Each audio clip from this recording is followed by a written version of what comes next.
Today is Tuesday, September 17th, and you're listening to the Beer Temple Podcast. Remember, this is what we wanted. Remember, this is what we said. To never be heard or seen from again. Remember, this is what we wanted. Remember, this is what we said. To never be heard or seen from again.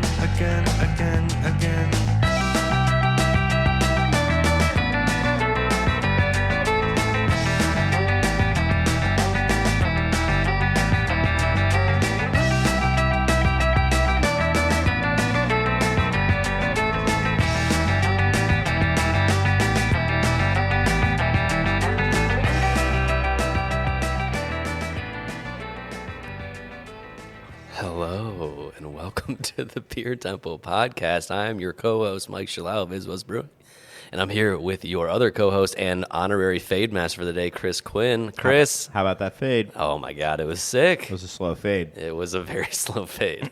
That was an honor. I missed the head down slow It's point true. to cue me in. I can't do a no look yet. No. I can't do a no look. I very much have to look at everything I'm doing.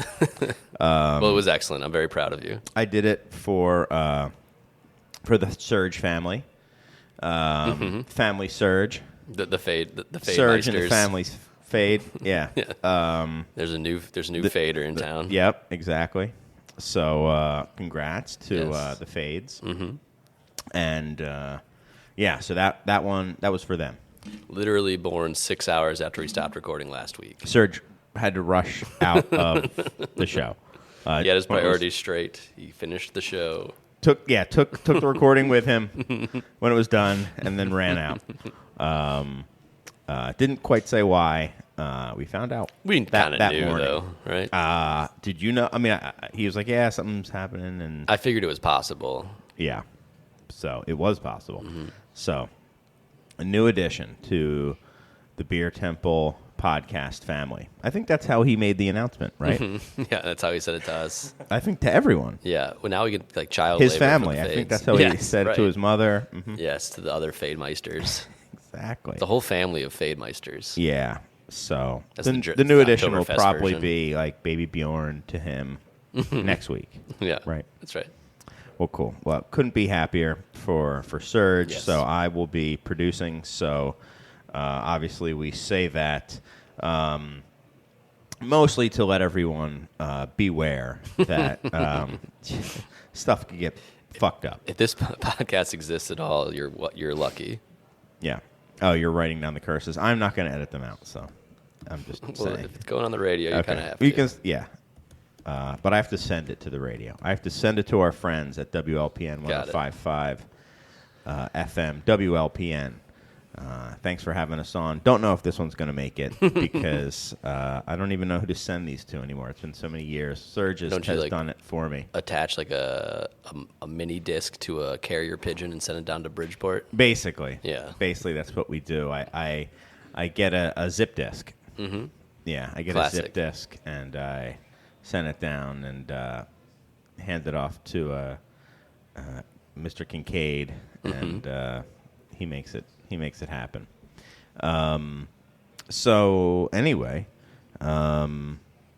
yes. So I will be producing, but that's okay. We've got a nice crew. It's better than okay. It's great. Yes.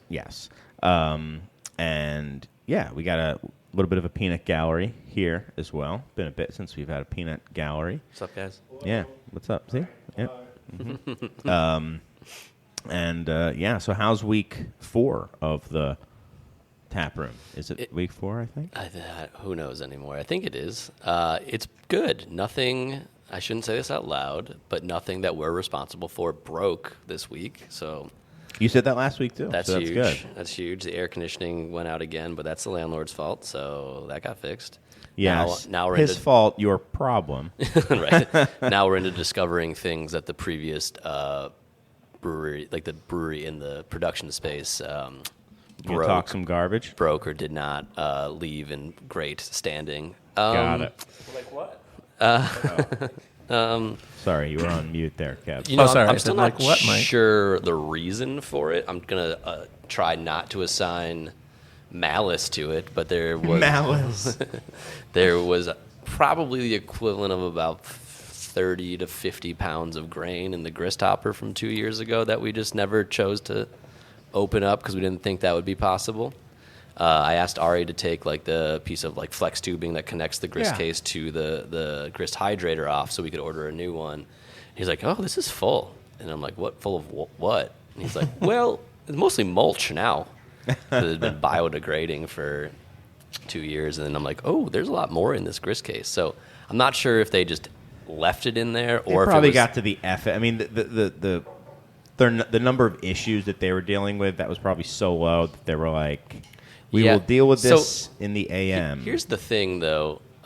They were in there for almost an entire calendar year between the time they stopped brewing and the time they actually left the building and said they were not going to be in there. So there was ample time to clean things. That up. What my theory now is that it's grain that was caked onto the grist case because it hangs above the mash tun, and they might not have been closing the slide gate there. So it might have been slowly precipitating. I might be getting sued by Short Fuse for having some original Metropolitan recipes in the grist case. Got it. But so I think we got that mostly cleaned out. And then just other stuff. We opened the door, and it's like, how is this broken too? So joy. We're working through that, but that'll all go away, so I'm sure. Luckily, my landlord at my previous spot is letting me continue to brew there. Okay. And until we get our production facility up and running. Are you like? Well, you're right here, Kevin. So is like how soon is it going to be like? I guess you're probably like the husband and the wife are like, hey, my friend just needs a place to crash just for the weekend, and then. You're also the wife who's like, yeah, it's been 3 weeks, and he's not going to be here. And I'm the one who's like, no, I'm really getting my act together. I've got a couple interviews lined up. Yeah. I'm getting my hot liquor tank online. I promise. It's only been 6 weeks. I've been telling you the same story about the hot liquor tank, but that's not really my fault. But Right. No, that's perfect. Yeah, everything's cool. Yeah. Everything's cool. Oh, good. We did have the call He's where he's like, super chill. what is your plan? And I'm like, I don't know, dude. I did. This do is that, me yeah. trying my best, and this is how it's coming out. So I did feel very grown up though when I made that phone call. I was like, this is a mature thing to do, just to ask what's up. And then Right. on the maturity on the other side, I was like, I don't fucking know. Do you have a plan? Yeah. Well, congrats. I'm glad that stuff is still going on, still operational, still fully operational. Yeah. Like a Death Star. Like a Death Star of sorts. Yeah, But we're we'll get very into much that the later. Evil Empire. We'll get into fully operational Death Stars in a little We're bit. looking for a new table. Yeah. Nice. Okay. I think it's a great place though. By the way, Oh, it's thanks, a Kevin. lovely tap room. Thank you. Yeah. Excited to have you in the neighborhood. Yeah. Malt Row. Malt Row. Well, I think we should probably just get right into it and introduce our guests. So we kind of pseudo-introduced one already. We introduce our guests always in order of seniority, that being how many times they've been on this show, the only seniority that we care about. I think really the only seniority that most people care about. Anyone cares about. How many times have you been on this show? So, Mr. Kevin Carey of Begyle, how are you? Welcome back. What's up? What's new? I'm doing well. Excited to be here for my biannual visit. Yeah. What's new? Not a whole lot. It's been a busy summer. Waiting for Mike to figure his stuff out. But it's been a good summer. It's the last couple of weeks with this drought that we're experiencing has been awesome. People are out drinking, having a good time, taking advantage of it. So that's been nice, a nice sea change compared to previous falls. So that's good. Yeah. So is the fall you generally have a dip in the fall? So usually right around like CPS starting. Yeah. Obviously, it was a little goofed up by DNC. CPS being Chicago Public Schools. Yep. We usually see like the reset, heading back to school, but that did not happen this year. So it's just been, ever since the DNC, it's been, I don't know. Democratic National Convention. Chicago 2024. You just like all your acronyms, so I'll be there for you. Appreciate it. Yeah, preach. That's not an Cool. acronym. That's just an abbreviation. That's why I didn't have to explain what it meant. Got it. Get it? Everyone knows. Yeah, everyone knows. Skibbity. Yeah, such a preach. That's sus. Yeah. Nothing like a couple 35 to 40-year-old guys using sus and skibbity. Oh, I mean, I hear it. First of all, I haven't said it. Second of all, I hear it all the time from my children who are in 4th grade and 6th grade. So Something to look forward to. yeah, and if you ever want to anger a child of that age, start using any of that language, they immediately will tell you to stop, never say it again. It really grates on them, and I use it to full effect and threaten to use it in front of their friends, which, I mean, if you want them to behave, I'll be I like, mean, I'm sure you're embarrassing enough as a dad as it is. And oh, you start using that I guy love to it. I love it. I start mean, I using savor Rizzler in front of their kids. Exactly. Exactly. I savor the ability to embarrass them. And it's something that I had really looked forward to as part of parenthood was, embarrassing them, because as you get older, you truly don't care about certain things anymore. So, yeah, I mean, the kids would just not get ready in the morning. They would be like on their screens instead of getting like their bags packed and stuff like that, until I put a rule that until everything was packed and ready to go, I did not put on pants. And I was like, and the friends come and meet them to go walk to school together, and I was like, Incredible. I am not putting on pants. And my wife would very much tell the kids, he's not joking. He's not joking. And guess what? Bang. They shipped up. Nice. They shaped up. They That's shaped up. rather. Outside of the box thinking there. I'm going to write That's that right. one down. Outside of the Oh, pants yeah. thinking. Yeah. It's great. Yeah. Because, I mean, in a way, and if another parent saw me, I'd be like, kids aren't getting ready, so, had to come out in the slippers and underpants, so it's cool. It's a big city. You Yeah. can do whatever you want. Yeah, exactly. They'd get it. But anyway, how are you doing? I'm doing good. Good. Yeah. I haven't been to any massive events at your place lately. We haven't had any massive events since the last one. Okay. That's usually how that goes. But I guess I did just realize that we're 3 weeks away from another massive event coming up. Have you had any beers lately that you've enjoyed having? Yes. What? I have. I didn't have much time to prepare for this question. You had almost 3 hours. That's true. Yes, I have, actually. So I went on a trip with my in-laws to northern Michigan. Okay. And I don't know if you guys have had this beer before, but it's called Miller High Life. Because I'm still on a lager kick. I think for the last 4 episodes that I've been here, I've talked about Are you being ironic, lagers. or you had a beer and it spoke to you more than that beer usually does? Well, I think you're making that up. No, I'm not. I put Aperol in it. Oh, you had a spaghetti. Yeah. My first one. And then I turned Really? the Your entire... first? My first, yeah. I'm a little late to the game, but it was delicious. So that drink is named after the Tim Heidecker character, I would assume, 100%. right? It is, It has yeah. to be, right? Yeah. Okay, why? Does No anyone idea. know why? Okay. No idea. All right.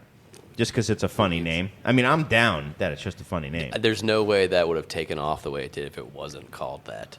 Like, it's Oops, a spaghetti. Yeah. tasty, but Yeah. like, people are just like, okay, why? Yeah. Oh, it's a spaghetti. Yeah. Yeah. Okay. But yeah, 2 best beers I had in August. Miller High Life, dosed up with Aperol to Is make a spaghetti the biggest Tim Heidecker crossover thing that has ever happened? The spaghetti drink? I think it might be. It might be, I mean, but I it's don't know getting if he written gets enough up. It's credit. getting like written up in like It's up there with the Yellow River Pills. yes, yes. It also is. comes and It goes is. because I remember when it was hot and then it went away for a minute, and I feel like it came back again this summer. Yeah, It's a summertime drink. Yeah. yeah. I saw something in like I don't know if it was like I don't know what Bon it was. appetit? Like, yeah, something like that. It's like it's my new summer obsession, and it's called the spaghetti. Yeah. And I was It's like, that was like 3 That's years ago, awesome. and I never tried it then, but now I'll try it because Right. Bon Appetit said so. They're still making Right. High Life and they're still making Aperol. You can. And limes are limes. well, Or no, sorry, Supposed to be a lemons. lemon, Lemons. so- as Yeah, a big lemons. Tim head, I'm pro spaghetti. So, I think we got a Greg head in the audience. Yeah, yeah. Now we're getting real inside baseball, so we'll move on. Thanks for coming on, Kevin. Our next guest, first-time guest, and in first-time guest tradition, would you introduce yourself, please, and let everyone know who you are in the world of beer? Sure. My name is Andrew Burman. I'm the COO of Other Half Brewing out of Brooklyn, New York. I deal mostly with everything at the company. So, Mostly, but not entirely. no, there's some HR issues I try not to deal with. So, Yes, that's smart. Very smart. Well, thanks for coming on. thank you. Yeah. It's great to be here. Excited to be with you guys and be at Beer Temple when it's not as crowded as it was last time it was here. Yeah. Last time you were here, it was for another half event. That was a couple years ago. Yeah, right? a long time ago, probably 4 or 5 years ago. Yeah. Was it pre or pre-pandemic? It was pre-pandemic. Was it like just a little bit pre-pandemic? It was right? I think like a month and a half. Yeah. 2 months before, yeah. Yeah. Because I remember when stuff shut down. I think I remembered that event because it was. It's a good event. It was jammed. It was jammed in here. It was jammed. The good old days. Yeah, the good old days. So welcome back. Hopefully you still recognize the place. And let me ask you, is there anything that you've had to drink lately that has stood out or something that you are looking forward to having? You know, a little bit of both right there. It is Oktoberfest season.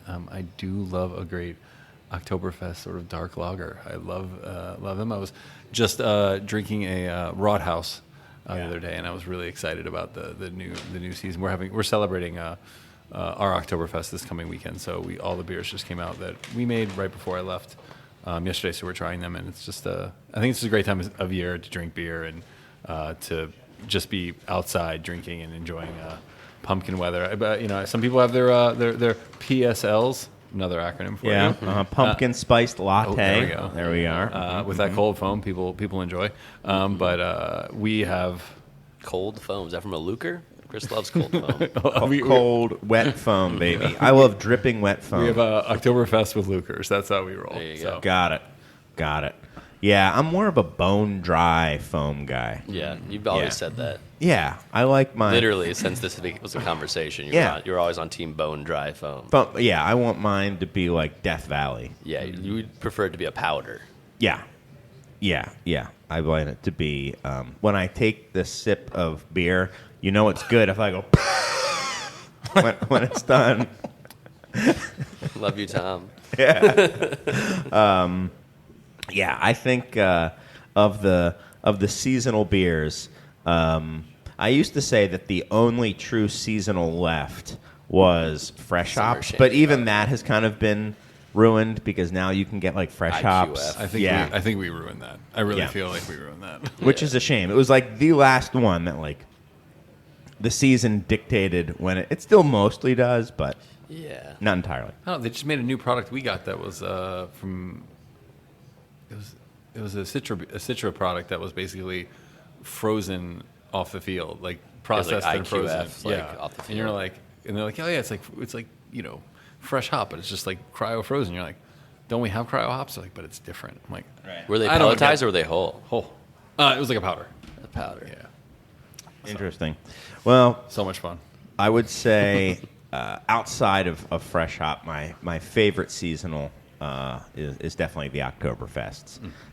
Just one that, just kind of it fits into the season so perfectly. Are you like a fest beer guy, or are you more of the malty classic Oktoberfest that we think of? I've gone back and forth. I traditionally King of was a waffles. Märzen guy. Yeah. Last couple of years, the fest beers have just been so great. Yeah.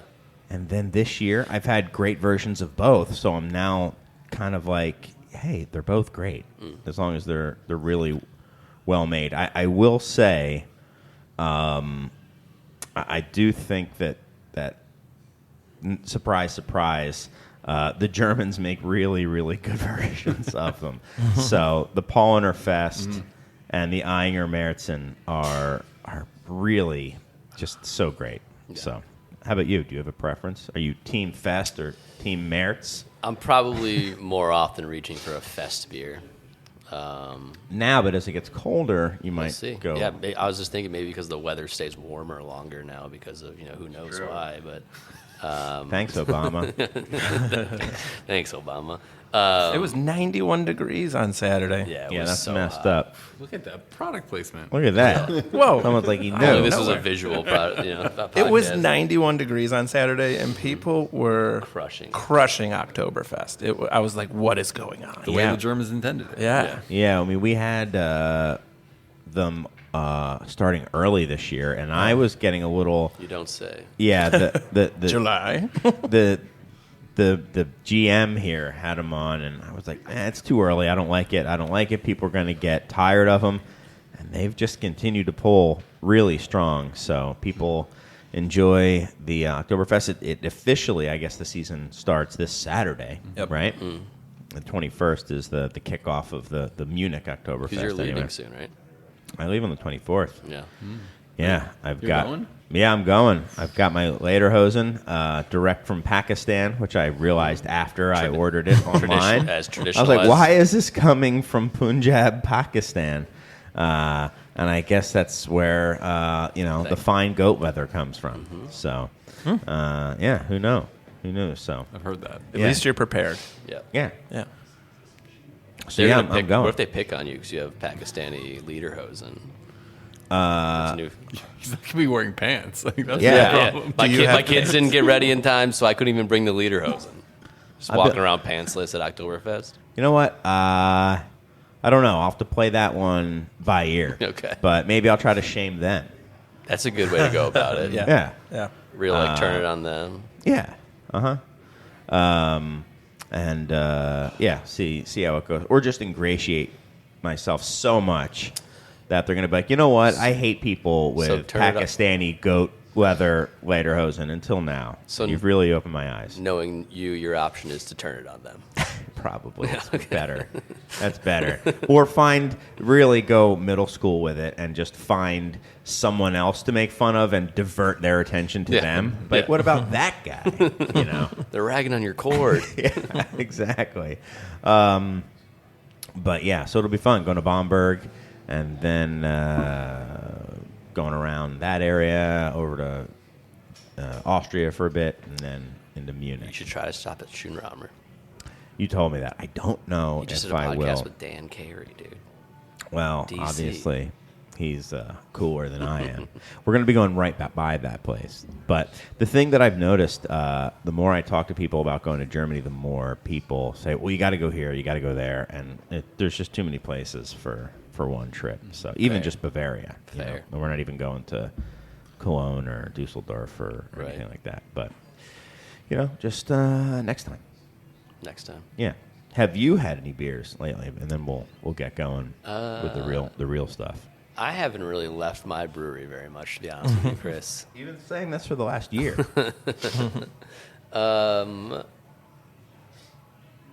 Genuinely, this time I haven't actually really left it that much. I drank some Staghorn, both on the podcast here and at home. I had a nice smoked Helles from Hopewell, where they did it with they had made a Yeah, I had that. classic Rauch beer, and then Yeah. had repitched the yeast into a Helles rather than trying to lightly smoke Classic the Helles. Schlenkerla style. That Very was really cool. enjoyable. Yeah. We'll go with those. That's the only ones that I can remember drinking Okay. that weren't my own beer, and I've been pumping my own beer enough the last All right. That's few fine. times we've done this. For me, I had a cryo. I had a cryo beer from Beechwood. That was absolutely fantastic. What was Like it one of called? those ones that just jumped out. You'd love it. It has a punny name. It's called Cryo Me a River. You would like that, right? You're a big Justin Timberlake. pun name guy, right? Big pun guy, Yeah, dude. not the rapper. He's cool. Yeah. You're a big pun guy? Yeah. Okay, that's cool. Yeah. I'm more of a fat Joe, but that's cool. No, well, each their own. Yeah. Well, cool. I'm glad that you enjoy your own beers. I do enjoy my own beers. Yeah. That's why I make them. Yeah. So, for the first segment we have is comings and goings. We sometimes skip it because it just gets too damn it gets too depressing, man. But there were some notable ones this time round. Were Yeah. you surprised to hear the news about Jay Wakefield?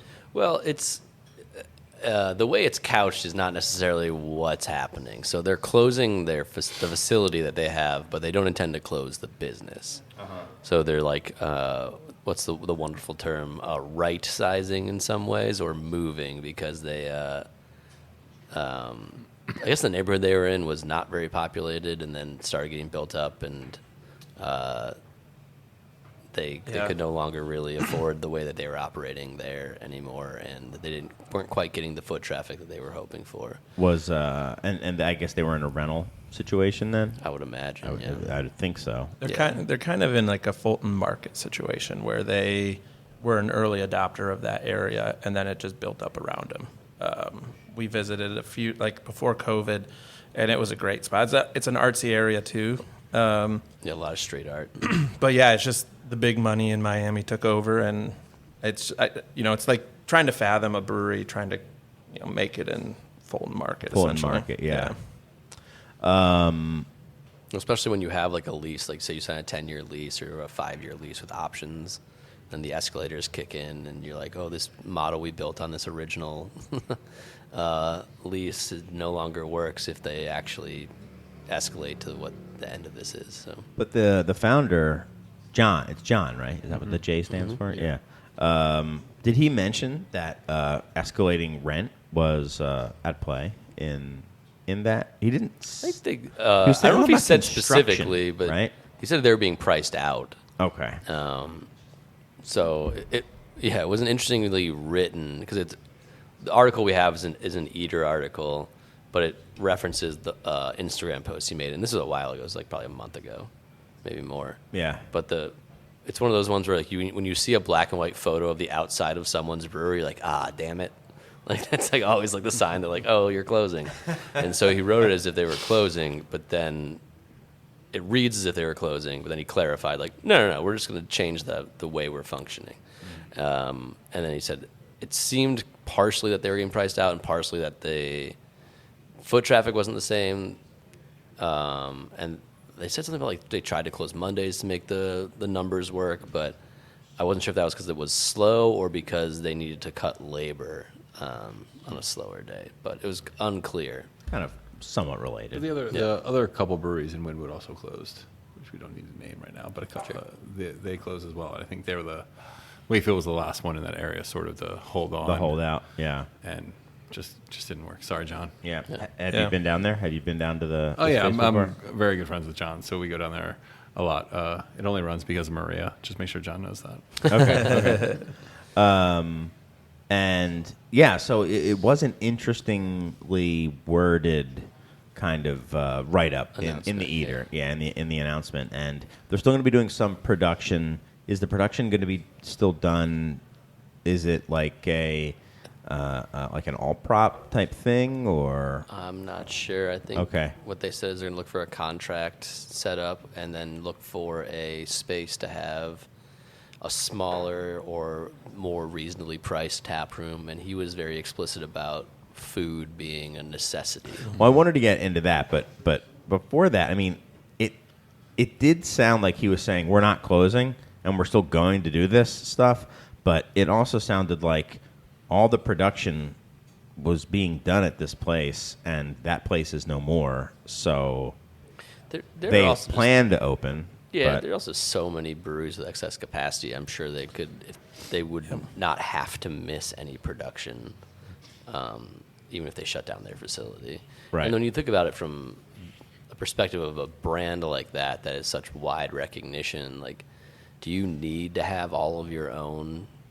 production facility, or is it something where you can have like a hub where you get to live out like the brand in your tap room, and then you can produce the beer at some other site because you have these, these styles or these specific brands you're known for that are like, why would you need, like, there's so much excess capacity too that's going to be cheaper than their rent in Wynwood, I would imagine. So potentially, and either you guys, I mean, just jump in. I definitely think that depending on the brewery, that's 100% the case. But maybe it's just in my mind, I'd always associated Jay Wakefield with that space the Star Wars brewery in that neighborhood of Miami, and I don't know what their distribution looked like in the area or anywhere. I mean, we've gotten it sometimes, but those were like, even as far as like splash drops go, they were always like really little, like splash drops of like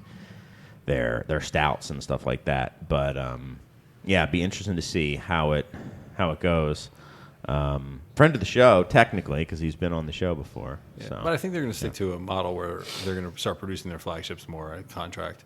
But if you look on their Instagram, their drops, they're always doing those one-off drops and, plum this and cherry Berliner Weiss that. And so I think they're going to focus on some of the hefts, the coconut hef, and a couple other things that they make more regularly, and that will be contracted out. Right, but even that would, but he has to, he has to find a contract partner if he doesn't already, and kind of get that up and running, and get a co-pack going or something like that. It's not just something you can just like turn on necessarily, right? Nowadays, with the amount of capacity out there, if you can find the right partner, it's not difficult now. I don't think. Looking at that situation, because like in all these situations, like their assets are now listed on one of the common websites for liquidating breweries. Yeah. And I was looking at their Are or are not? They are listed. Okay, like their okay. auction is next month. So sad. Yeah, and you look at that equipment, and as a smaller brewery, like our actual brewery is small. Like we have a small brewery, but we are a bigger brand than our small brewery in Ravenswood because we've leveraged and used co-packing. So when you look at those breweries that are like grinding it out and using 15-barrel tanks, you have to think about like the effort it takes to clean a 15-barrel tank, and you're going to can that beer and sell it for a lower margin when you could sell it on tap. Yeah. So I think it's happening across the country where you have people who are tired, people who are making these great beers in small sizes, but the demand has ebbed and flowed. We had to fight a global pandemic where we all lost, the margins that we needed to stay in business. And I used to think like it mattered, like it, my 10-barrel brew house is where I brew all my beer, and this is like, I'm going to die on this hill. But I don't think it matters anymore. I think as long as the beer is good and you can find a partner who brews great beer, it doesn't matter. I certainly think that consumers do not care. Not in this, I don't think really in any country that I've been to. I know in like Belgium, it's like a big thing, at least with brewers there, but they all here, own their, like, right. Belgium and Germany, the biggest thing there is like they all own their land. They own their breweries. Like it's easier if you own property. If you own your property, it's a totally different story. Right. And here, nobody cares. Nobody cares if, from a consumer standpoint, if you're making it there or not. I mean, they want to. If you have a tap room, I think people enjoy that, and they want to have a good experience. That's kind of being brought to you by the maker, but it doesn't even need to necessarily be there, which is kind of like what you have like a tap room, like a second tap room and stuff like that. But I think the community is like what matters most, or like you're having those direct consumer relationships where people are feeling valued and they want to come back is really important. So if you have to, we outgrew our space in 2016, so we've been going on 8 years of co-packing. Yeah. And it's been highs and lows doing that as well. But now we're with a partner that, so we brew up at Haymarket in Michigan, and they're knocking it out of the park for us. And we couldn't be the brewery we are today without them. Yeah. But it took a lot of learning. Yeah. So it is interesting. One of the quotes that you could, we all hear it. Yeah. One of the quotes that stood out to me was John saying, we're looking for a smaller scale production with contract brewing and a tap room with a restaurant. That's really the part that I wanted to get. The tap room with a restaurant. No more food trucks. No more pop-ups. The brewery model right now calls for a permanent food component. That was interesting because it's getting back to old school. At least he wants to get back to like the old school like brew pub. Really is what it sounds like to me. At least being what's made there. So they want to do small scale production with food on site. Andrew's dying here. So. I'm okay. And small production there, food, and then if they have bigger brands, kind of doing that as a on a contract. Interesting kind of come around Like from a full circle thing. yeah, from like just under 10 years ago, 8 years ago, when everyone was like, we're putting in, a 50 barrel, we're putting in, a 100 barrel, Right. Something like that. Where I think in the heyday you could exist with the occasional food truck and people coming out to experience something for the first time. And then, we blew through all that seeking that people want to try what was new. And, we're pretty much like the model that you described is essentially the model that we are living in right now, and that is successful for us. We have this week and going forward till the end of the year, we have food 4 nights a week. right. But it's other people coming in, so the variety changes, which is nice. But it is and we're focusing on kegging our batches that we make in house as well. So it is not that far off of like what you're saying. Is like a brew pub is essentially and historically thinking is like a place where you brew beer and have food, and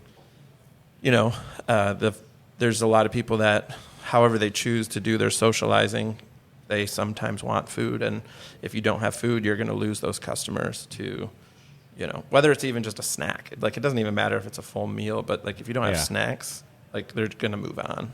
It's interesting. It's almost like the pub. Like you're going back to a pub and restaurant, but with a really strong brand behind it, potentially,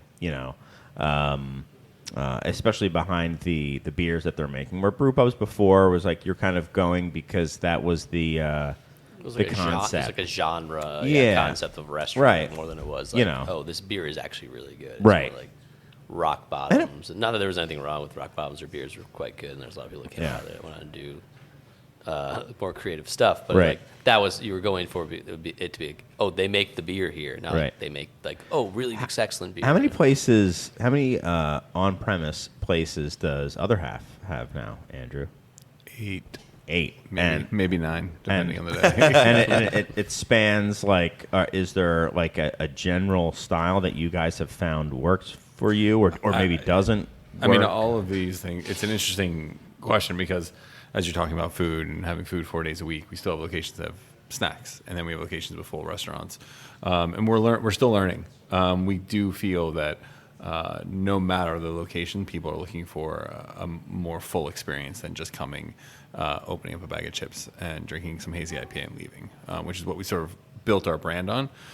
So it's now how do you get, I like to say, people found us 10 years ago and they were probably 30, 35, whatever it might be, without kids, and they were having fun. And then all of a sudden, now you're 10 years later, they still want to go back to their fun thing. So how are you going to cater to a family experience? How are you going to cater to, people that aren't necessarily hanging out with beer people anymore? They're bringing other people to the brewery. So it's like whether it's cocktails, whether it's wine, whether it's having a more robust NA program, all of those things matter. And so we've sort of taken a step back and saying, yeah, we think we have the best beer in the world, but how do you continue to provide the best experience in the world? How do you provide the best hospitality in the world? Because when you walk in, you're not, we want people to love Other Half because of their beer, but we also want people to love Other Half because of the experience they had and truly enjoying it. And it's also like funny, like I have 2 small kids. When we go somewhere, it's like, it's important. I don't want to be somewhere where it's like, they're like shunning our children. And the amount of times I run the front of a house as well for our tap rooms, and it's like, employees are like, well, they're running on tables and the kids are doing this and the kids are doing that. You're like, guys, we have 8 acres of land here. Like the picnic tables are basically playgrounds. Like, let them go. Like, people want a time. People come to an outdoor experience at a brewery to have fun and to enjoy and to relax and sort of let their kids go and sit back, eat a pretzel or whatever it might be out of our food truck and just sort of enjoy the moment. And that's one of the harder things to teach people as well, because as we still have employees from 10 years ago and they have that mentality like people are going to come to us, and you're like, it's not like that anymore. Right. Yeah, right. You have to give them something.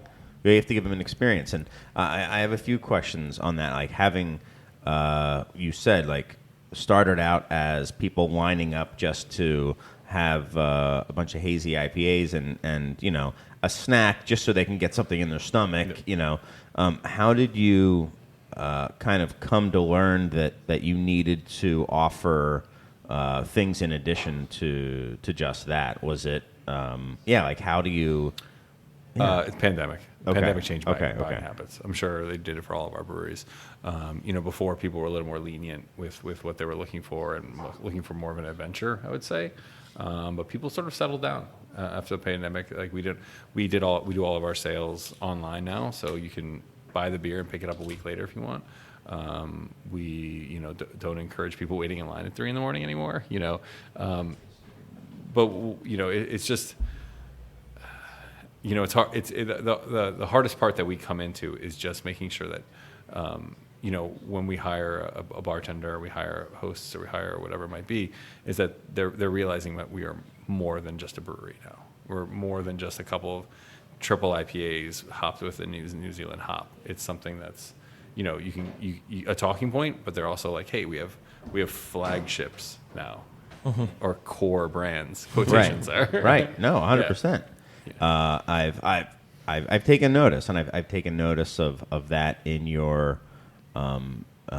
pricing strategies and stuff like that. It's thoughtful.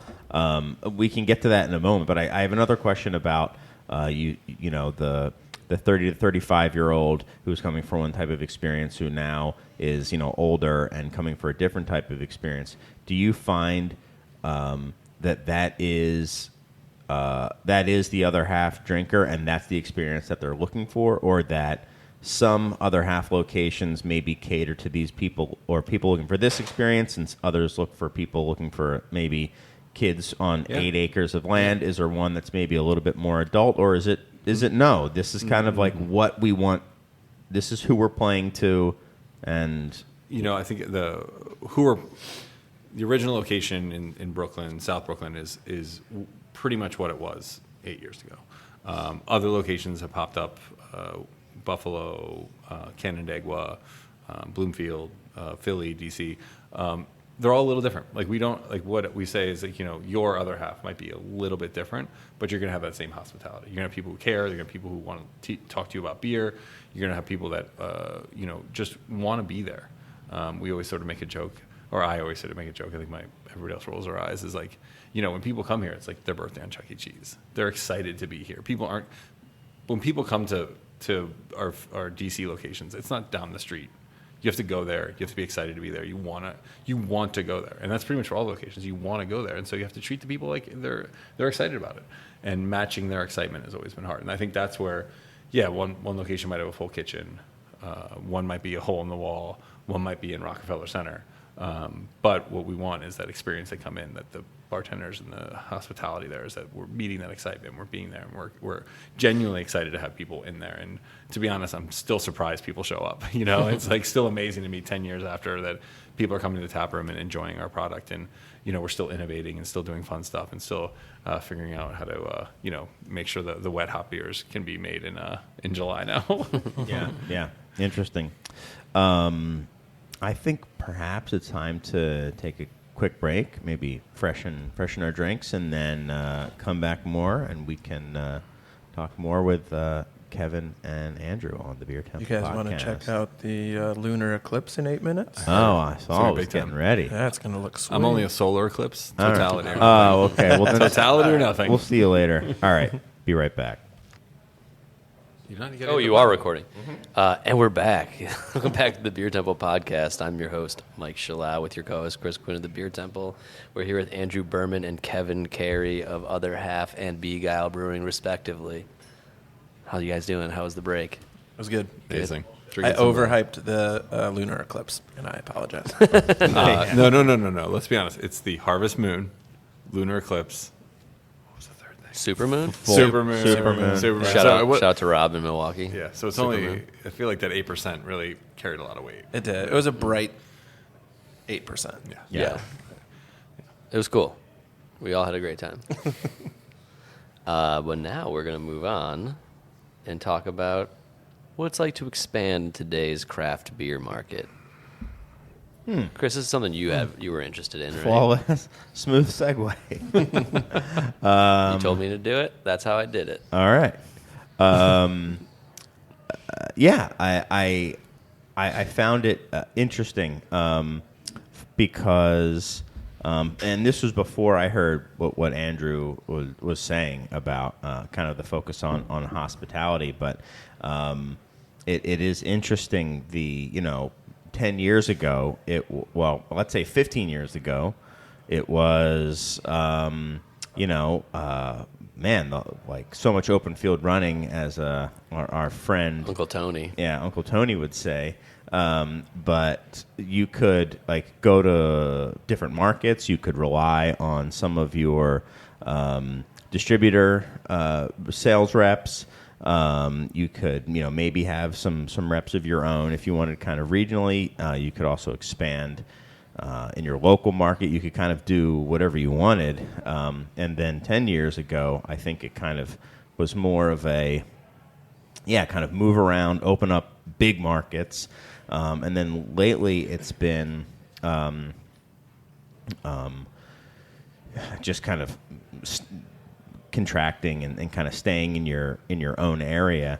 And I'm just curious what expansion looks like now, because I think things have changed so much, and also things have stratified. And I think breweries like Other Half are different. They're different than breweries like Begyle. And I think growth probably could happen in very different ways for all three of your breweries. I think expansion could look completely different than either Begyle or Other Half. So I was just curious, having 8 places or 9, depending on the day,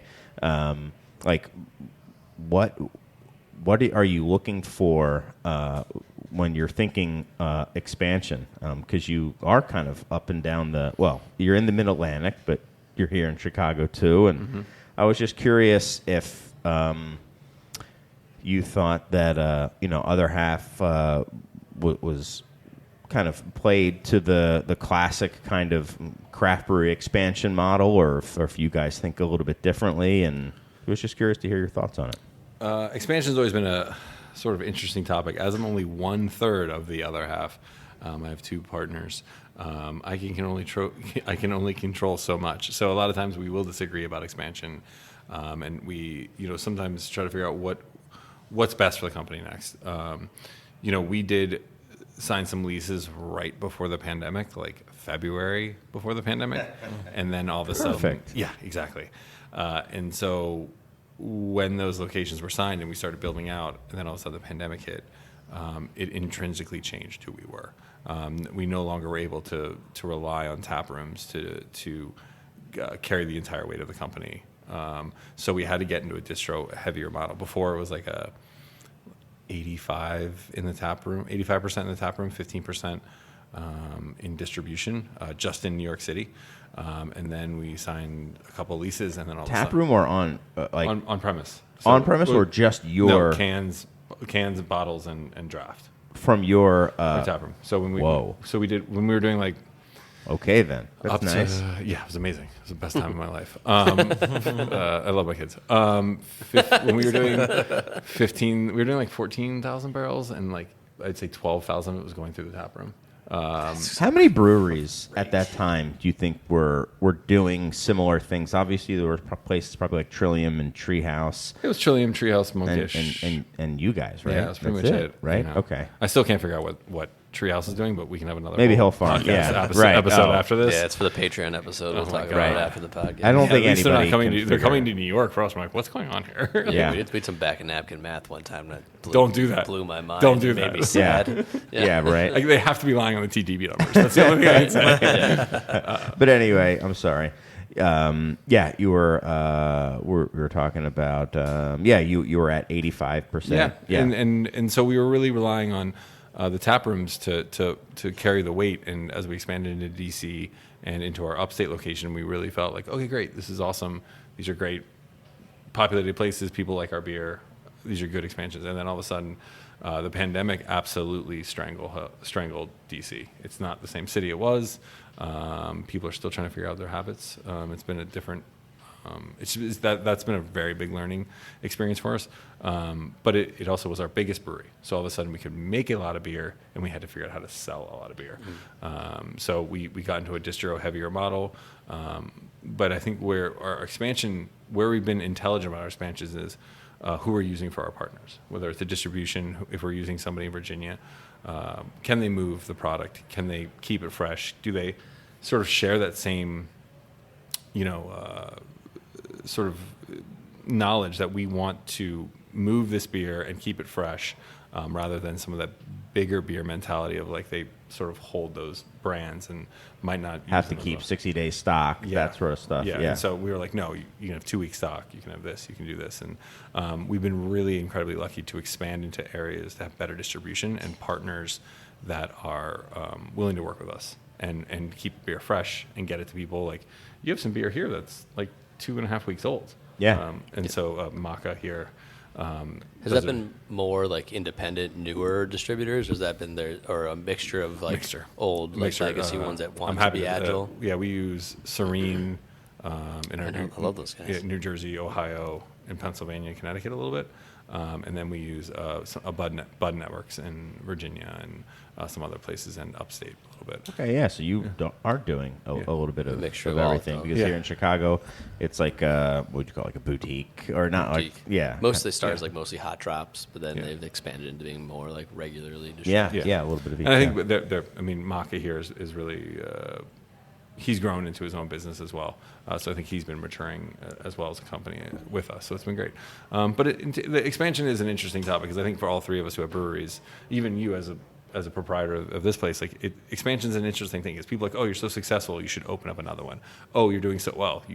The next step is obviously open another one and make more money. And you're like, yeah. And I think 8 years ago when we started thinking about expansion, we're like, yeah, that's a great idea. Now I'm like, was that the right idea? Like, I think a lot of times businesses expand because you think it's what you're supposed to do. But I think if I were to talk to myself back then, I would have said, like, what's our goal? Like, do you want to be bought by Budweiser? Do you just want to like provide for your family? Are you looking for X, Y, whatever it might be? Because that would have really helped us guide our business better. Not to interrupt, but would that change that you had to grow or how much you wanted to grow? How much and how quickly? Yeah, right. Because you still need to grow, right? I mean,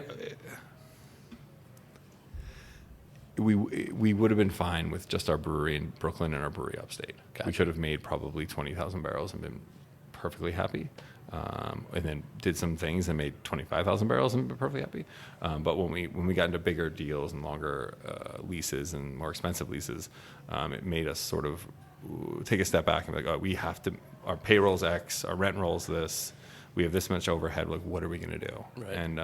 And obviously, I came right in the middle of the pandemic, so it was much different. Was different. that stressful?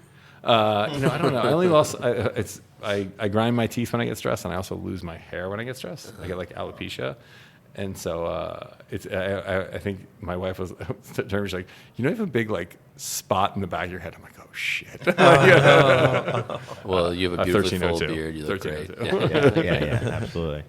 So it was stressful, but I think that's the hard part. Like even with talking to you two, it's fun to see like you did. I think your expansion model of being able to brew the beer you want out of your own tap room, and then be able to make your flagships or bigger batch beers somewhere else. Like that's an idea that wasn't even we couldn't 8 years ago because there was no capacity for that. Right. But that would have been an amazing model for us to be like, okay, cool. Like we can concentrate on that hospitality experience and making a cool thing while getting to the people who can't make it to the tap room every week. Or be opening just a small brewery to have a great experience and being able to brew cool beers that are only available there. Like it just depends on what you want at the end of the day. And I think that's where expansion, people ask me about expansion and things like that. I think that's where it really goes back to is like, I think we didn't know what we want. So we got into this like bowl of spaghetti a little bit and you're like, oh, mate, we've got to figure it out.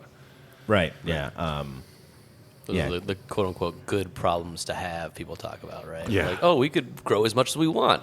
Okay, let's do it. I mean, we're not Treehouse. Come on. right. But before the pandemic, I mean, you were in that kind of rarefied air, and it's curious that things just become a little bit more difficult, and you need to be a little bit more, or probably a lot more thoughtful after that. But it was probably nice to have that kind of pre-pandemic runway to kind of use.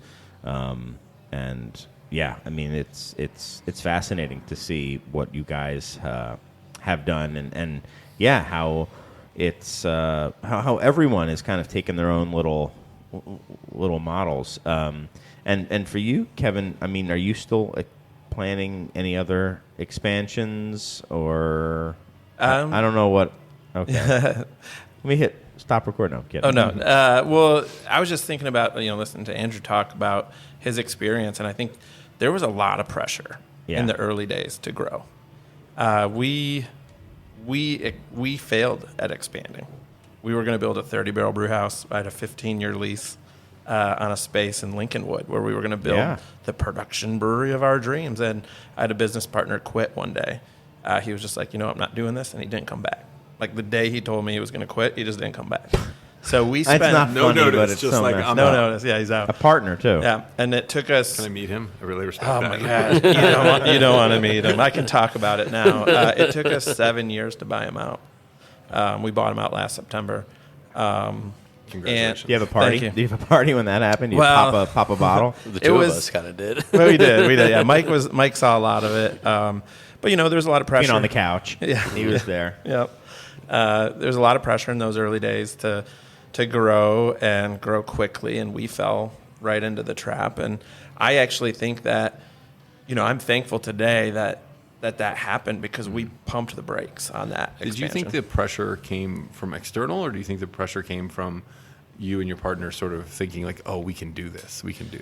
We had a couple things happen early on. We were one of the early, self-distribution breweries in Chicago. We came into a situation that allowed us to expand. We had some resources available to us to expand, and so we put some of that money into expansion, thinking that this new sort of path that we were on, so basically going into larger distribution, we thought that it was our obligation to expand to meet that relationship. So we tried to expand too soon or beyond what we even understood was going on, because we signed a lease like 4 months after our tap room opened, and it wasn't a year after our tap room opened that we realized that was the golden goose. Yeah. So that tap room opening actually saved our company because we were able to ride the profit for the next 4 years to pay off the mistake. Yeah. And then once we were done paying off the mistake, there was a global pandemic.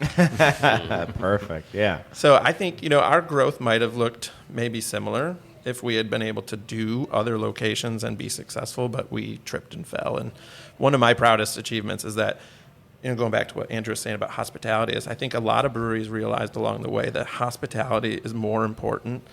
Well, it is as important as the quality of the beer. The beer has to be good, but your hospitality has to be great. Like both things have to be great. The people who are succeeding right now and the people who are going to grow are the ones that understand their consumers, like truly understand, not just that you're making XYZ stout with this random thing. That those days are gone. But if you're not connecting with your consumers, understanding what they want, letting them run across the picnic table, letting them open up Chinese chickers and drop every single piece on the floor, it's gonna happen. But people just need an outlet and a place to go. And if you can provide those quality experiences for people, and it's always going to change. The demographics are going to change. We're starting to see younger people coming out for the first time in 5 years. And that has me really excited. Younger, like what? Younger consumers. No, like what? How old? Middle 20s. Okay. Yeah. Youngins. It's kids. Babies. The ones that lost their college experience to the pandemic, or, they talked about how young people are drinking less. I don't know if I don't think that trend is going to hold. Let me just be clear. You guys live in Chicago, okay? We do. You guys, you come to New York, and I'll show you some trends. Yeah. I feel like here people that is one thing, having the breweries in different locations is like how people, like I was speaking about DC and how the demographics there are different than they are in Philly, and they're different in Philly. We're across the street from Fillmore, which is a very large music venue, and Punchline, which is a comedy club, and so it's like and like 100 yards away from the casino in Philly. So it's a much different demographic of people like sort of walking by your place and like looking for fun. And so it's just, it's really interesting. Each location is so different and so demographic. And it's like, I think here is such a special beer market because you have people who appreciate beer and appreciate alcohol, even though you drink Malort. But it's really interesting. Like I think that we don't get that same level of beer drinker in some of our locations, and it's really a great thing to see here. When you say I'll show you trends, like give us some examples of some trends that you've seen or are currently seeing or seen in the past. I think what we're trying to adapt to, people not coming to a brewery, like the four of us would go to a brewery, we might drink a beer, you might drink a non-alcoholic seltzer, and you might drink a cider. And so we make cider now, and we, make sure we have soda, and we make sure we have soft drinks. And, I think like we have liquid death, and it's stuff like that. And I think that's the real adaptation of like, you don't really want to be everything to everyone, but you want to be helpful to everybody. And you want to make sure that people have a welcoming experience, like we were saying. And I think that's the really, the trends that we see in New York are people, definitely younger people aren't coming to breweries as much, but they are looking for something to do, and they're looking for some experience. From our cursory sort of looking at it, we find that our experiences, younger people want to be part of something and be there, but they don't necessarily want to be participants in it. So things like now explain that. So they might want to be like those guys in the corner, right? Just Peanut gallery, the peanut gallery, where they're in the room listening, but they're also 22 and one's 24. Right? Yeah, but they might be on their phone. They might be might be doing something else. They might be talking to a friend, but they want action happening a little bit. They want to be where the cool kids are. Yeah, but they don't necessarily want. Okay, and so it's an interesting sort of. What's next for craft beer. And I think, we're making that Delta 9 product, and we're making other products that are sort of looking for a younger audience, but also sort of for our older audience that might not be able to drink as much as they want to. Now, it's very I covered interesting. A lot of stuff there, sorry. No, you did. And there's so much, I'm very fascinated by that concept of they want to be there, but they don't necessarily want to be part of it. Is that someone that you feel well? Like we have an event called. Do they keep the lights on, or are they kind of a drag on profit? No. They definitely keep the lights on. They definitely are excited to be there in their own way. But we have an event called Yappy Hour, which is like a dog happy hour. Yeah, it is. I think my partners would have been like, "What the f are you thinking about?" Like we're other half. We make hazy IPAs, and that's what we do. And right. Yeah, we were that. But we have a beautiful space in Brooklyn called Domino Park, and it's outdoors. It has over the East River. It's beautiful, and people bring their dogs, and people want to be part of this experience where a vet office sponsors like a happy hour. Everybody who goes to that vet's office gets a free token for a drink. People come, they drink a lot actually, and they have a fun time. And I think that's where that next consumer wants. They don't just want to come to a place and sit and drink. They want to have something to do, and they want to be part of it, and they want to be this yappy hour, or we've had events with like Birkenstock and things like that. It's just different than it was, and it's hard to say it's better or worse. It's just something that we have to adapt to. Yeah. It's also the part of like the mainstreaming of craft beer too, where like it's so ubiquitous and so normalized now that like it's not a unique or exciting thing that they make it here. Like that's maybe for some people. I don't even see that as necessarily a brewery thing. I see that as like a hospitality bar thing. And dabbling a little bit in like consumer packaged goods, where it's like it's always new, and you're in a constant race to make new. But like, what about just providing a great experience for somebody to feel welcomed and to have events like tonight? We had our first night of our Euchre league. Euchre's popular, very popular, very big in Buffalo. Our Euchre sells out. Great Lakes. So if you don't get a spot, you're out for the season. Right. So it's like. It's a community, but it's also just like, it's very, and they drink to the point is like Tuesday night wouldn't be as great if it wasn't for our Euchre players. And so it's, I think, trying to find those sort of, it's not necessarily curate. It's just, these are just things that people like to do. But if you can figure out what the folks that are in your orbit like to do. Right. The things that are in your orbit. And like you said, that's understanding your customers and knowing what makes sense, because Euchre may or may not make sense here, but maybe it does make a lot of sense, and it speaks true to who Begyle is. Michigan-inflected Chicago brewery. Because there's things here that like I've kind of shied away from because I was like, that just doesn't ring true to who we are, and that's something that we struggle with here. It's like, how do we stay authentic and not just be like, we're doing Ted Lasso trivia today? Sure. And like maybe look at you. You should bleep out those words. because Those Swifties are gonna come because that just won't be, that just isn't us, and it's going to show that it's not us, and we won't, but how do we find something that we can get behind and not just be What's our version of that? what's our version of that? Right. I feel like those can come naturally though if you're constantly thinking about it. Yeah. But I find this is one of the hardest things about expansion in general, because whether you're talking about brewery expansion or like what to do on a Tuesday night, are the four of us as leaders of our company responsible for that?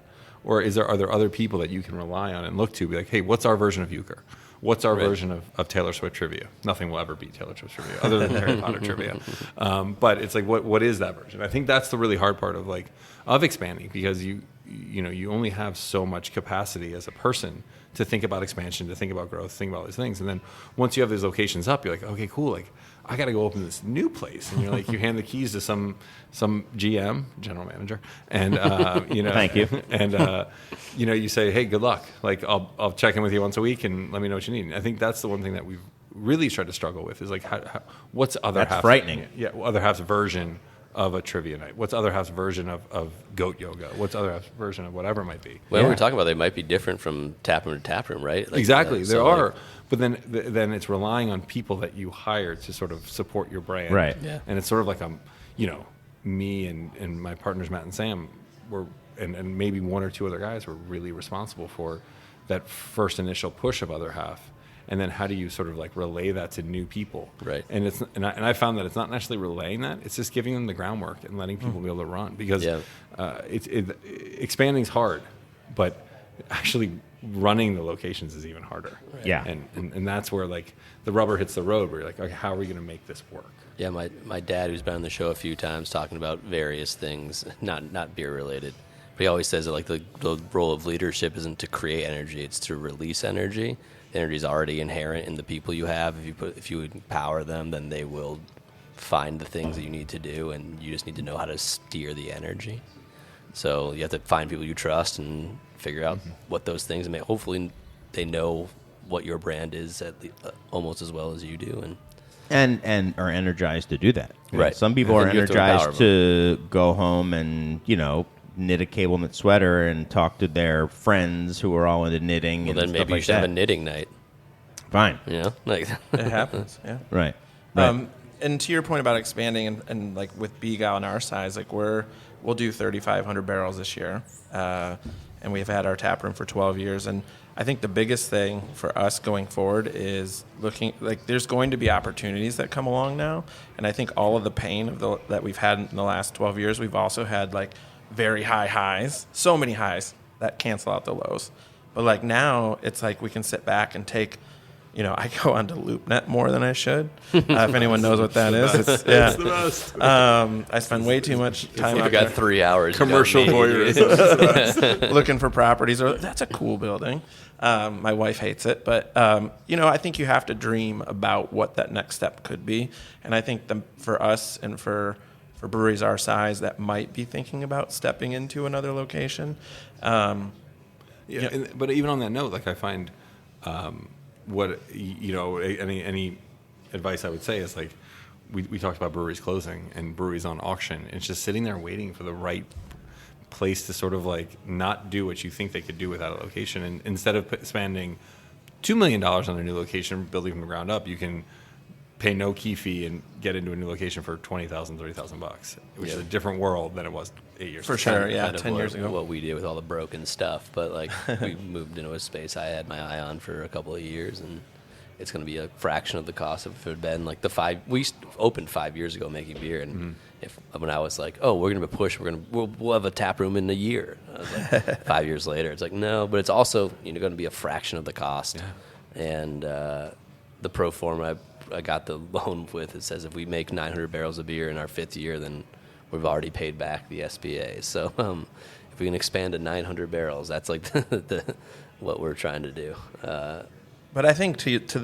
like the what is next for breweries our size, like you're a perfect example about piggybacking on what Andrew said about like walking into some of these places. Like I think it comes down to thoughtful and like intentional expansion. So like what you did was thoughtful and intentional in a space that didn't work for somebody else. So like you created an amenity for the neighborhood.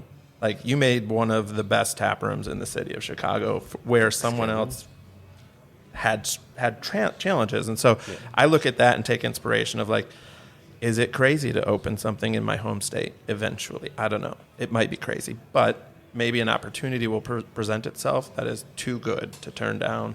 We're going to go deeper into Chicago.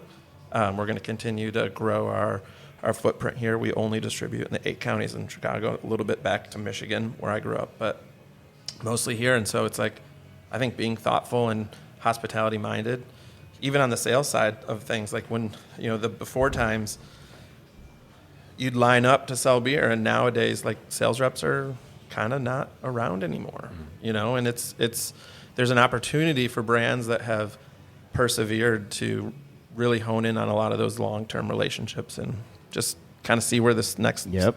And the reps that are around seem to be stretched thin. I mean, there's been more breweries this year that I've had to reach out to, local breweries sometimes, more than once, and been like, hey, we haven't seen anybody since April, and it seems like, what's happening? Like, we seem to be less and less and less on your mind. And, it's, I think when I saw it happening multiple places, I mean, you can take two things, too. It's like, okay, well, we're not important to anybody anymore. Or these people are like stretched thin as well, and there's just not as much reps out there, and now they're, covering, 200 places instead of 100 places, and you're going to have to kind of fight for stuff as well. And that was with like breweries that are self-distributed here? No. Not self-distributed, just breweries that are distributed, but who have representation and who, usually come around and be like, not just like these are our seasonals and just drop off a can, but be like, hey, this is something that we're doing, and maybe think about maybe working together on something once a year or something like that. And that stuff's, a couple times this year had to reach out to somebody and be like, hey, who is our rep? Ooh, Dang. That's yeah. not a good one. Yeah, no. But in New York, good. we've had the same issue where we only have 2 reps for the city of New York, which was fine up until a couple of years ago. But now breweries have really pushed into rep and really have been. People are fighting over lines like I've never seen it before. And it's also really hard for us where we have one of our partner distributors who's upstate also helps us a little bit in the city, but we're fighting against them in the bars. Like we do the on-premise accounts, and so it's an interesting sort of world about distribution right now. And I think people are stretched thin. And I think breweries like us are sort of watching margins and watching like what we can put into the field because. Are we? How many barrels? Expensive, yeah. It's expensive. How many barrels are we going to lose by not having a rep or not having 3 reps and only having 2 or whatever it might be? Yeah, that's exactly what I'm seeing is like, maybe a rep leaves. I mean, because reps are always going to different. I mean, it's like a revolving door. And, maybe the territories just get kind of moved around a little bit rather than them bringing somebody on they're just like giving everybody more. And so it's again for us. We have to. It takes a little while for us to be like, well, we haven't seen anybody. Like we have to to kind of realize most that. places are just like not asking. They're just like, well, no one showed up, so we're not going to buy beer from them. Wait, this wasn't Sure. Tony, was it? Because he's in Albania right now. Our sales rep, Tony. He's in. Yeah. Anyway, we can talk about that after the fact. Just one. Should we should we read a letter? I Sure. think? Okay. Yeah. I think the letter that we got that I've got lined up is kind of working perfectly. But we should set up that if there's anything you want us to talk about or if you have any questions, you can send us letters, ideally handwritten. I got Message in a bottle. I got a hand-typed letter last week, and it came in an amazing golden envelope. I was like, oh, nice. It's been a while. We haven't gotten like a literally typewriter-typed letter in years, because we've gotten them in the past. And I opened it up, and it was somebody who had taken the time to do that just to try to sell us lighter sheaths, which were branded lighter sheaths he was trying to sell us, where I guess you just like take a Bic lighter and like put it into a little leather Oh, thing sheath. that it sheath, Sheath. like koozie. A Yeah. koozie for your lighter. Wait, for your they Bic. like hand typed the like. Yeah, at first I was like, oh, he must have just used like the Courier font, and then I was like, no, the periods are like punched in. I was like feeling it. I was like, wow, he like And then you typed bought- this you bought up. So how many did you sheaths. buy? Yeah. 5,000. Well, it's by you have to buy Well, you a guys sell a lot of truckload. You have to buy a cigarettes. truckload. Okay. Truckload? So that's Yeah. like You can't 28 split? pallets, 28 skids or something, like 22 Can't skids. split. Yeah, SKUs? 20. Well, no, because 25. they stack them. Okay. Because they're so it's you like bought 50 40 skids yeah, 50 skids of. of lighter sheaths. Why you think that's not? I think You don't think that's a good idea? probably 2. Hey, you already made the Truckloads. choice. It's a great So- idea. Yeah, you're right. I did. Yeah. It's already on the way. It's about too. expansion, Chris. Hey, So you're holidays gonna are need to coming open up. 30 Holidays are coming up. 35 to I 3,400 more beer temples. to I sell opted those. for cold chain. So all the leather Yeah. they're going to be Frozen. They're going to be frozen. Is it goat leather? Yeah. Yeah. It's going to be From driven from Pakistan. It's like this sucker bought our leader hose and Yeah. But anyway, I thought it was like, oh, nice, a cool letter, and then it was a crummy commercial about we should read Ovaltine. that on. Yeah. But if you want to send it, you can send it to us. In the show notes, we have the address, but it's the Beer Temple, 3173 North Elston in Chicago, 60618. You can send it to Mike or to Serge or to myself or really anyone here. We'll get it. But most people send us electronic versions of letters to insiders at craftbeertemple.com, and that's how this letter came. So I'll read it. It goes, Chris and Mike, a few weeks ago I was cooking, and the replacement songs Here Comes a Regular came on the family playlist and got me thinking about the relationship between the regular and a bar or brewery. You all have talked about creating brand loyalty and everyone's favorite I word, innovation, and it feels like the regular has a unique relationship between loyalty and innovation. As I sit here, I think the story could be told in 2 acts, like Ira Glass. Act 1, the communal relationship between the regular and the brewery or bar.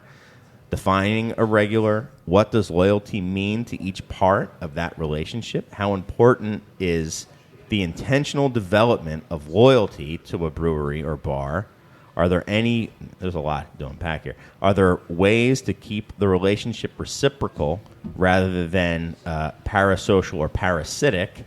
And has the importance or lack thereof loyalty and the regular changed over time? Act 2, the economic relationship between the regular and the brewery bar. How important is the regular to business, and how does it impact, or how does the importance of regular business differ from by brewery size? So as you get bigger, are regulars still important, I guess? In what ways does appeasing regulars there's no way we're going to get through all these. Let's do Act 1. Yeah. Okay, we'll do Act 1. We could be succinct. We could be succinct. Maybe we'll go to... All right, well, I'll read it, but then we'll focus on Act 1. How about that?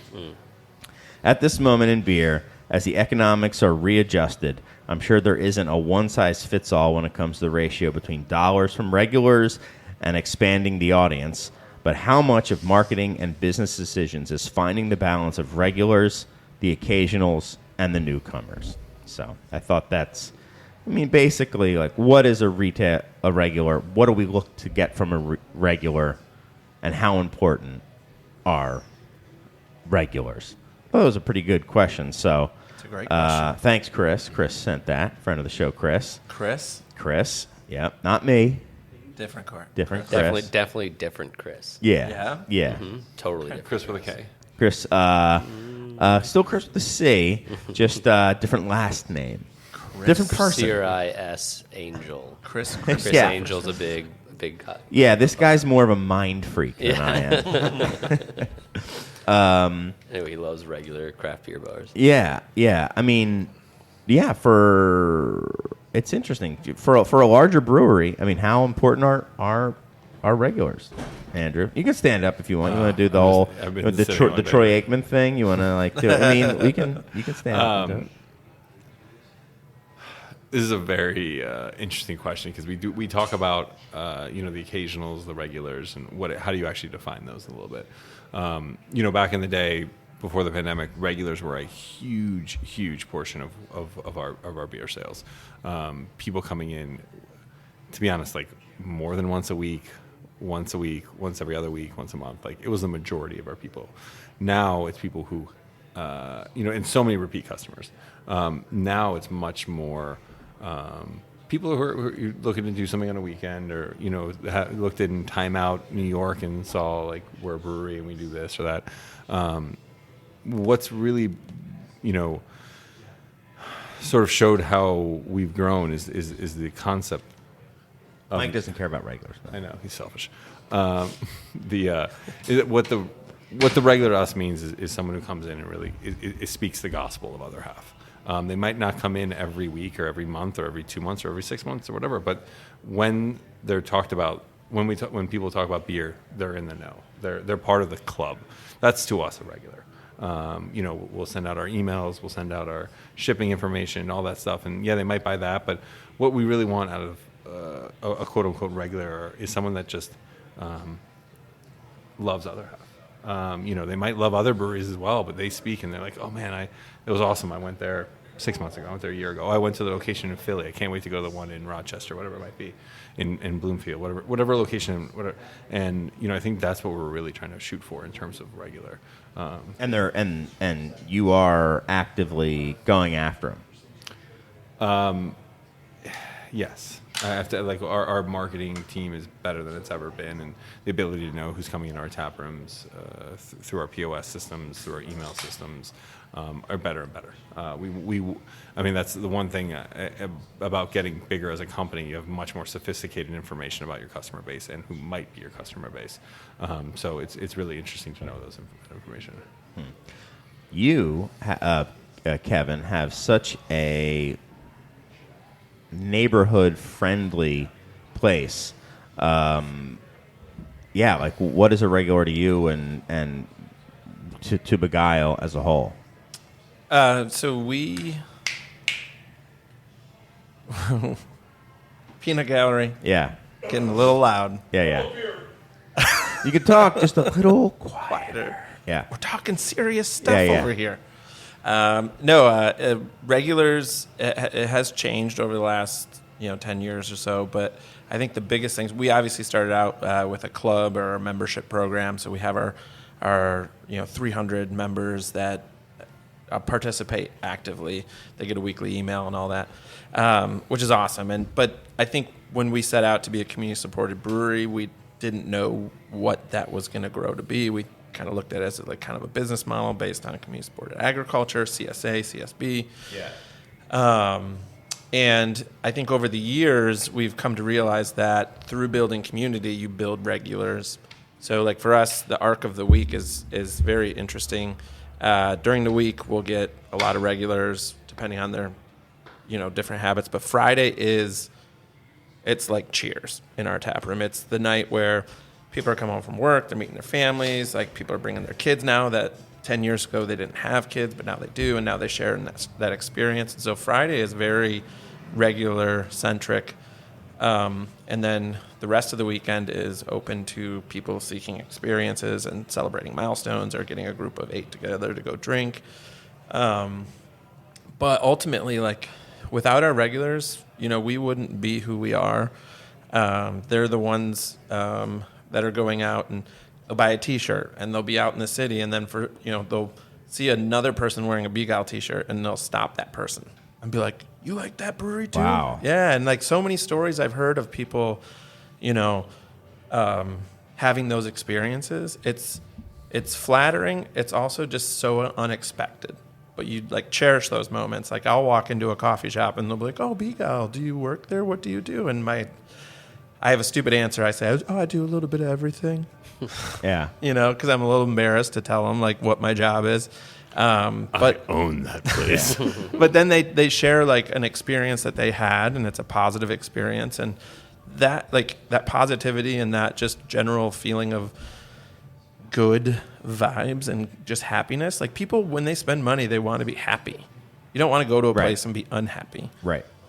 And so I think it's just cool that we have this group and we do have a neighborhood vibe, and we didn't know what we were doing. We wanted to be friendly. We wanted to be a community-based business, but now looking back, it was like the best thing we could have ever done. Yeah, absolutely. That's definitely a through line between what you and Andrew are saying, is just focusing on hospitality and making people helping people have a good time and a good experience when they're there, and kind of a positive memory, and that will probably lead to people coming back and wanting to have that experience again. I know here regulars are really important in the neighborhood. I mean, we have people who are here multiple times a week. And we have different types of regulars. I mean, we have people who want to come and try what's new and sit and talk with the bartenders and see what's up. We have people who, meet with a friend here whenever they have an opportunity to, like, oh, let's meet somewhere. Well, let's go to the beer temple. I love it there. And then we have, there's a guy who's here every day, Monday through Friday after work. He comes in. As soon as we see him, this is like the old school regular. We have his first beer ready for him. He puts down a $10 bill. He knows he's getting 2 beers, our $5 pints.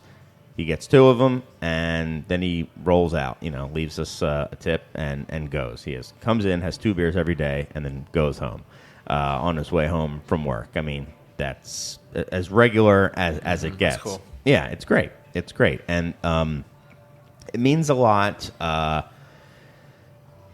obviously, to the bottom line, but it also means a lot to, like, the character of the place. We've had regulars we've had to ask to not come around anymore, because it was just the vibes weren't good, So I think that they are really crucial to just the lifeblood and kind of the character of what this place is. And it's kind of unexpected too. I guess I didn't know what I was expecting. This was my first place, and I wasn't really expecting it to necessarily be like this. But absolutely, yeah. I mean, I feel like there's places where I feel like it's almost there. This place is like more theirs than mine in some ways. Like they come here and like they go to their seats and they do their thing and they know the bartenders and I mean, they have a very close relationship with this place, and it's awesome. That's a really good point about character. Like, I think the character of Begyle and who we are when you come to our place is that of the staff and the regulars, the people who know what it is. And it is witnessing those moments when people genuinely express how much they care about the thing that you also care about so much. And then you're like, this is why I do this. I do this because that person cares maybe more than I do. Yep. And I care a lot about this. They care so differently. I think that's they care very differently, but very much. One thing that's been really hard for me is when we had one location, I was tending bar, I was selling beer, I knew everybody's name, you knew who was there on Friday and Saturday. Now that we have 8 locations, you're sort of like, a bartender might introduce you like, hey, this is Mike. He comes in, a couple times a week, and you're like, hey, Mike, man, thanks for your patronage. Like, really great to meet you. And you're like, what am I? I don't know what I'm supposed to do here. Like, this guy's like, he's only here because of you guys. He doesn't know who I am. And so I think that's one of the big things that really has been, hard for me. Where like coming from, I used to be a chef, and so like being in a restaurant and knowing people coming in, you really felt connected with them, and you felt like you shared the experience. And now, since we're big, the experience is so different for me. And I turned from being like an individual leader and being able to have like individual experiences with people, turning into like oh, we need a formula for this, and what's our SOP, and this and that, and you're just like, this isn't as fun as it was. Like, it's hard. Yeah. Well, and how do you keep the personal touches when you have you have to follow these things because of liability possibilities, or just we want to have a pretty baseline experience across all these places? How do you keep the personal touches and the the unique experiences for people while also having a really high level of technical production? Yeah, and it's like, when people are like, oh, I can't figure out if the Citra Nelson beer is that much, that sounds really good, but the Citra, Mosaic beer sounds good too. Here's a taste of both. Let me know what you think. It's like trying to teach people where to insert themselves and where to go through, and totally sort of do what we used to do in the tap room when it was an individual basis into a larger thing. It's not easy, but then it's all about promoting that relationship, which all of us were talking about for regulars. Is that relationship? So do you have that stuff scenarios like that written down as SOPs and stuff? We have SOPs and plenty of that. It's not as granular. Yeah, not as granular, not as and it's also not in stone as that much, and it's sort of a guideline. And it's hard. What you want is a guideline so that you hire great people and they can fill in the blanks and put the flesh on those bones. But sometimes you don't have those kind of people, so you have to put more flesh on that and show them, and so it becomes a little. Then it doesn't become authentic. We're kind of going through this right now. I don't know if you would call it just like a natural growing pain or what you would call it, but people are who work here want SOPs so they know kind of what expectations are, and then don't even feel like it's something that's kind of being put upon them. They just know what are the bones that they can then iterate on. Yeah, so we really try to focus on the customer experience. And so when they're coming in, what's the first thing? Are they getting greeted? Is there a host there? Then what happens when they sit down? What happens when are we greeting them with water? Or are they coming to the bar? How are we doing that? I think that's where the opportunities lie. It's pretend yourself as a customer. Do you think we use QR codes at a lot of our places? And I'm like, do you think people know how to use these? And they're like, yeah. I'm like, are you 100% sure that everyone knows how to use this? And they're like, no. Then I'm like, go talk to people. Use these windows to have opportunities to create communication and create experiences. And I think that's where the SOPs come in. It's hey, this is your one shot at this point. This is your one shot to show your personality, and to earn that, the tips, earn the hospitality, earn that from the customers. It's fascinating. But all coming back to earning that and earning regulars and earning people's kind of loyalty. And I mean, it is pretty amazing when people have so many choices to do things or to do nothing, stay home, to kind of come out and go to any establishment is pretty awesome. So yeah, I mean, we did almost a full month of what we called a soft opening, but mostly it was just to have people in our neighborhood, because we live in a pretty densely populated neighborhood, and there had been a brewery tap room there, and there had been another brewery tap room across the street, to find it on their own without having seen any sort of advertising or any sort of our opening was, there's a line out the door. If our neighbors, that was the first time they saw us, that was, wouldn't have been as inviting as just them on their evening walk, wandering hey, are you guys open already? Yeah. So those people have a lot of those people have become regulars for us. And we've only been open officially for a month, but we've been open for 2 months, and those people had come back a couple times a week or every week when they were on their Thursday walk or whatever. And that was very strategic, and also we kind of need to figure our stuff out. But right, well, it can serve two purposes, and a super genuine way to connect with your community.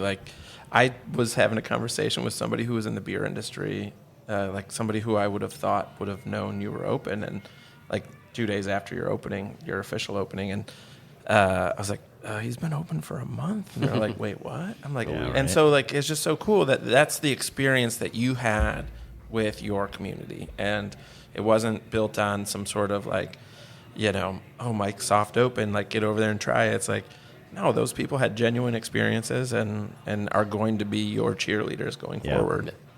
Awesome. Well, it's getting late. We have to see the lunar eclipse. I hear it's up to 8.5% at this point. That's when it really It was starts. that cool that's an hour when ago. starts Imagine it getting now. good. Exactly. That's more than my phone battery. So, But before we get out of here, I wanted to thank our guests, Kevin Carey of Begyle and Andrew Burman. Yep, that's what it is. There you go. I forget to. There you go. That's How about hospitality that? for you. There you go. It makes you feel good inside. Yeah. I should just have it written on my hand. Yeah, Andrew, sweating. You could have just said Andrew. Yeah, I was about to. Don't worry. That pause will be edited out. It'll be like Andrew Burman, and they'll laugh. Like, why'd they laugh at him? Andrew Burman. Exactly. it's not like he dropped a touchdown pass. Yeah. Oh, True. That really You don't have a final say. I was going to Birds. go around and say, does anyone want to say I've anything been before we censored. get out of here? Go Birds, you know? A big Birds That's guy. okay. You're on. Say go Birds. That's Go okay. Birds. There you go. Anything you would like to say, Kevin? I'm a big Jason Kelsey fan. Oh, good. You have any events Good. coming up, Kevin? Any big events? Yeah. Medium to extra large sized events. We do. We have our 12th unofficial 12th anniversary party / Oktoberfest celebration with our neighbors Dovetail coming up on October 12th and 13th. Our taproom manager Brett will be playing all the emo hits that you know and love from the early 2000s. Great. 4 o'clock slot on Saturday. So. Awesome. But yeah, we're super excited. I can't believe it's only 3 weeks away. It's a 9th annual. Wow. So it's just super excited. Hope to see you out there. Yeah. Absolutely. Mike bought my daughter a turtle balloon from the balloon guy. Like, what was that, 3 years ago? I don't, Remember that? I don't remember. I had to but borrow $5, and Mike was oh. Mike's like, I got $5. Here, go on and have a turtle balloon from the balloon guy. I not only will be welcome. there, I'll be there with I'll walk there in my Pakistani goat leather lederhosen. Hey, There you go. And I won't say anything to anyone. They won't know. I'll tell everyone. There you go. But yeah, looking for a great weekend full of regulars and community. Awesome. How about you, Mr. Burman? Thank you. Yeah. No, I appreciate you guys being on with you and talking about beer and the evolution of where we're all going in this industry. I think it's really great to, I think it's a couple of years ago, I don't think people talked about these things. And I think it's nice to have brewers and owners and bar Me. owners, bar owners, and miscellaneous. Chris, miscellaneous. Yeah, exactly. Speaking exactly. about things that are important to each other, because we're all in it together, and I think that's one of the bigger points that I've taken away. And I appreciate your time, and thanks. And head on and get some beers at Ramova if you have time sometime. Awesome. All right. Well, thanks so much. I will not be here next week, but I think you've got something lined up for us. Is that right? Sure. Okay. Well, then we'll hear that next week. Surprise! Yeah, surprise. So long. I paused it. All right. I think maybe that's what happened. I knew I was going to screw it up. Oh well. Remember this is what we said. To never be heard, seen from again, again, again, again. Remember this is what we wanted. Remember this is what we said. To never be heard, seen from again, again,